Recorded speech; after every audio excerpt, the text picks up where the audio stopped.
Saya sekedar untuk memberikan informasi dulu.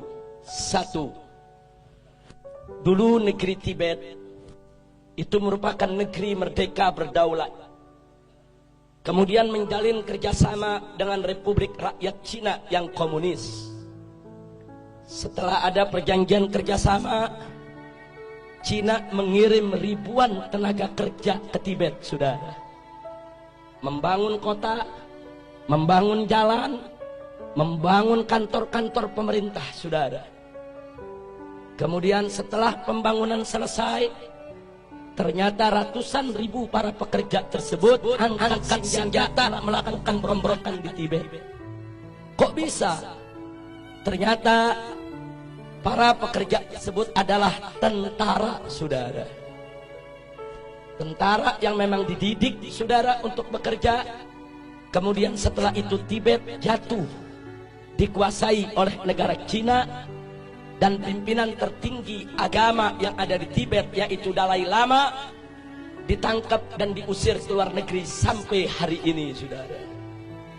Hati-hati, masuknya tenaga kerja Cina ke Indonesia yang jumlahnya saat ini ratusan ribu orang harus diwaspadai, karena kita sudah lihat bagaimana tegapnya badan mereka, bagaimana perawakan mereka, lebih tepat mirip tentara ketimbang pekerja kasar atau buruh, saudara. Yang kedua, saudara, di tengah Afrika ada satu negeri bernama Angola, dibantu habis-habisan oleh Republik Rakyat Cina, saudara. Setelah diikat dengan utang yang begitu besar, kemudian Cina mulai mengatur Angola. Anda tahu minggu ini apa yang terjadi? Parlemen Angola mengajukan undang-undang untuk ditandatangani oleh presiden yang isinya Islam tidak boleh ada di Angola, dan seluruh masjid harus ditutup. Alasannya karena berlawanan dan bertentangan dengan adat istiadat Angola, saudara. Ya, hari ini Islam dilarang di Angola, saudara. Bagaimana dahsyatnya pengaruh Cina komunis sampai di Afrika, saudara, dipengaruhi sedemikian rupa. Yang ketiga, ada satu lagi negara di Afrika bernama Zimbabwe, saudara, juga diberikan utang besar-besaran oleh Cina, saudara. Setelah utangnya, saudara, membengkak, Zimbabwe tidak mampu untuk bayar utang, saudara.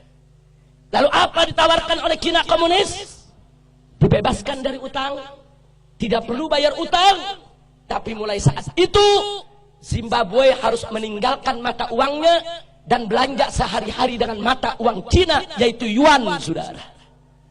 Saat ini di Zimbabwe, jual beli, sewa menyewa, transaksi, semuanya menggunakan mata uang yuan milik Cina komunis, saudara. Kembali ke Indonesia, saudara. Saat ini kita dapat pinjaman utang ribuan triliun dari Cina, saudara. Saat ini kita berutang kepada negeri Cina ribuan triliun, yang 7 turunan kita ke depan belum tentu kita bisa bayar, saudara. Hati-hati dengan ribuan triliun kita hutang ke Cina. Saat ini Cina komunis mulai mengobok-obok kita punya negeri, saudara. Mari kita lihat satu, saudara, bagaimana mereka masukkan tenaga kerja. Ratusan ribu orang masuk ke Indonesia saat ini. Dan minggu yang lalu, saudara, Presiden Jokowi sudah menyatakan, mengingatkan kepada para pengusaha untuk tidak lagi bertransaksi dengan dolar ataupun rupiah, tapi bertransaksi dengan yuan, mata uang Cina, saudara. Ini bukan fitnah, ini keputusan presiden, saudara. Nggak sampai di situ, saudara. Sebulan yang lalu presiden juga mengeluarkan kepres bahwa orang asing termasuk Cina komunis diberikan hak milik untuk memiliki rumah, memiliki tempat tinggal, dan memiliki perkebunan di Indonesia, saudara. Ini nggak pernah terjadi. Orang asing diberikan hak milik. Ada apa gerangan yang terjadi, saudara? Masya Allah. Ada apa ini negeri? Saya ketemu seorang pejabat, Habib, kan enak kerjasama dengan Cina. Kita dibangunin itu jalan kereta, MRT, LRT. Saya katakan, Pak, itu bangun bukan gratis. Kita ngutang dan kita harus bayar dengan bunga. Satu. Kedua, kontraktor utamanya harus dari negeri Cina, bukan kontraktor utama pribumi kita. Yang ketiga, bahan-bahan bakunya juga harus diimpor dari Cina, termasuk reklamasi tiang-tiang pancangnya bukan kita buat sendiri, dari negeri Cina harus didatangkan, saudara.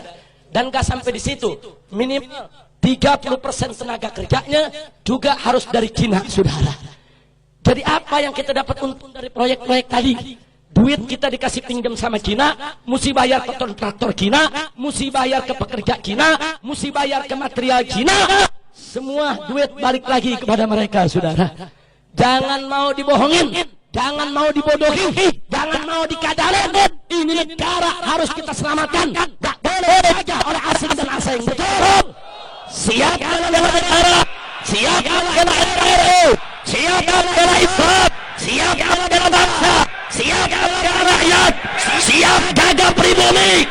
Takbir, takbir, takbir. Sallu ala Nabi.